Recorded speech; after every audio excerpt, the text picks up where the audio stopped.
Assalamu alaikum dear viewers. It's me Asem Shah. Welcome to the channel The Learner Choice. 10th class की mathematics का chapter number 7 start किया हुआ है ट्राइग्नोमेट्री। तो ट्राइग्नोमेट्री को स्टार्ट करने से पहले हमने बेसिक्स को पढ़ना है। तो बेसिक मैच का जो लेक्चर है सेक्टर ऑफ ए सर्कल। तो किसी सर्कल की सेक्टर से क्या मुराद है? देखिए शाबाश, अगर आपके पास एक सर्कल हो या इसकी सेंटर हो ओ, तो किसी भी सर्कल से आप डिस्टेंस तक का फासला कर ले, ये आपका क्या कहलाता है? रेडियस। और अगर आप इस तरह दूसरे एंड तक का, तो ये भी आपका क्या कहलाता है? Radius R. तो किसी भी सर्कल की दो रेडियस के दरमियान ये जो इलाकात है, ये इसको हमने नाम देना है कि ये इस सर्कल की क्या है? सेक्टर है। ये इस सर्कल की क्या हो गई? सेक्टर। यहाँ पे सेंट्रल एंगल जो बनती है, जिसको हमने थीटा के जरिए रिप्रेजेंट करनी है, इसको हमने नाम देना है इस थीटा को कि ये यहाँ क्या है? Central angle. और इस तरह इस पॉइंट से इस पॉइंट तक का फासला ये क्या कहलाता है? आर्क लेंथ, जिसको हमने किससे रिप्रेजेंट करना है? एल से। तो सेक्टर ऑफ सर्कल यानी किसी भी सर्कल की दो रेडियस के दरमियान जो इलाका है, जो इसको सेक्टर कहते हैं। दो रेडियस के दरमियान जो एंगल बने, इसको सेंट्रल एंगल। और ये जो सर्कमफेरेंस का ये लेंथ आ जाए, इसको हमने नाम क्या देना है? Arc length.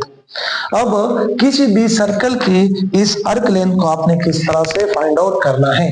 तो देखिए शाबाश, तरीका यह है, इससे पहले आपने आर्क लेंथ फाइंड आउट करने का, यानी हमने यहाँ पे आर्क लेंथ फाइंड आउट करना है कि आर्क लेंथ हमने किस तरह से हासिल की। इससे पहले आपने कहा कि सिंस ये जो सेंट्रल एंगल है, सेंट्रल एंगल थीटा, ये बराबर होगी L divided by R radian के। इससे पहले क्लासेस में आपने पढ़ा कि जो आर्क लेंथ है, अगर आप इसको आर पे डिवाइड करेंगे तो यहाँ पे जो एंगल बनेगी वो इतनी रेडियन एंगल होगी। अगर आप क्रॉस मल्टीप्लीकेशन कर दें तो L equals to R theta.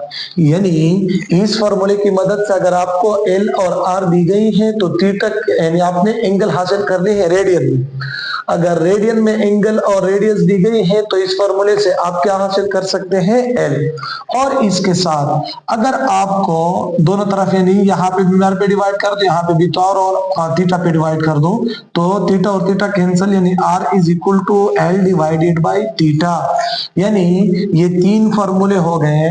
इन तीनों फॉर्मूलों की मदद से अगर आपको एल और आर दी गई है तो सेंट्रल एंगल फाइंड आउट कर सकती है। और अगर रेडियस और थीटा गिवन है तो एल, और अगर एल और थीटा गिवन है तो आप इसकी मदद से क्या फाइंड आउट कर सकते हैं? रेडियस। एग्जांपल के तौर पे एक्सरसाइज 7.2 के डिफरेंट क्वेश्चन लेते हैं कि किस तरह से आपने इस पे क्वेश्चन सॉल्व करने हैं। देखिए शाबाश, सेक्टर ऑफ सर्कल में आर्क लेंथ, सेंटर एंगल और रेडियस को फाइंड आउट करने के लिए हमने एक्सरसाइज 7.2 का क्वेश्चन नंबर 1, क्वेश्चन नंबर 2 और क्वेश्चन नंबर 3 लिए। देखिए शाबाश, हमें कहा गया है कि आर्क लेंथ फाइंड आउट करना है अगर थीटा इतनी हो और रेडियस कितनी हो। आपने फॉर्मूला लिखना है कि since we know that L equals to R theta, या putting values L equals to R. R की वैल्यू है आपके पास 2 मल्टीप्लाई थीटा, थीटा की वैल्यू क्या है? Pi by 6। तो देखें 2 1 जार 2, 2 3 जार 6, यानी आपके पास आर्क लेंथ हासिल हो गई पाई बाई 3 सेंटीमीटर। तो अगर आपके पास थीटा और रेडियस गिवन थी तो इसकी मदद से आपने आर्क लेंथ हासिल कर ली। देखिए शाबाश, क्वेश्चन नंबर 2 में कहा गया है कि अगर आर 2 सेंटीमीटर हो और ये 5 सेंटीमीटर हो तो आप क्या कर दें? थीटा की वैल्यू फाइंड आउट कर दें। तो अगेन आपने ये वाला आइडेंटिटी इस्तेमाल करनी है कि theta is equal to L divided by R, या theta is equal to L. L की वैल्यू यहाँ पे गिवन है कि 5 है डिवाइडेड बाई आर, आर की वैल्यू गिवन है कि 2 रेडियन। तो देखें 2 1 जार 2, और इस तरह अगर आप इसको कैंसिल आउट कर दें तो आपके पास आंसर आएगा 2.5 रेडियन। तो देखिए शाबाश, अगर आपको आर्क लेंथ और रेडियस गिवन थी तो आपने इसकी मदद से थीटा फाइंड आउट कर ली। इसके बाद देखिए यहाँ पे कहा गया है कि अगर थीटा 3 पाई बाई 4 हो और एल 15 सेंटीमीटर हो तो आप रेडियस फाइंड आउट कर दें।